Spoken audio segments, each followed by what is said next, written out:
ang mga mayor, mga higala sa 5th District, dili man na seminar nga ito kayuhan sa lungsod kay personal man nga bakasyon. Day liter ni ko anay, liter sa mayor, ang ipakita ha. But in fairness mga kagilan, naka-appreciate ko. Wa pa ko ka, tingali nakita na siguro may ani, tingali og, pero wag ko kalamano pa niya. Gunahan ko nga kung makita mi mo lamano ko ining mga mayor. Ang mayor mahigala sa Bourbon. Straight to the point. Wa mo kuyog ang mayor sa Bourbon? Ha? Wa mo kuyog, unya ni suwat gid siya nga ngadto sa gobernador nga dili ko mo kuyog kay naay umaabot nga bagyo. Straight to the point. Una nga kini ni ang makakita mi ning mga maong mayor. Akong lamanohon ning maong mayor. Straight to the Pero point. kining ubang mayor sa 5th District, bida no pamalandungi tao ninyo eh. Why ground commander ang inyong, why manager ang inyong lungsod atol sa pagkusukuso sa bagyong Tino?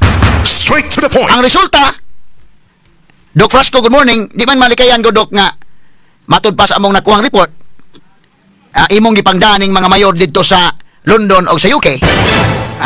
Ihaya no, sorry ito sa London, sorry sa UK. Unya, ang mga tao diri perting kumbati may galas bagyong Tino. Ang judgment ba nimo, isip leader, nga naay forecast, nga naay bagyo, mahigala nga ang sentro sa bagyo, nga maigo ta sa bagyo ang Sugbo. Ug ang imong distrito may maigo sa bagyo.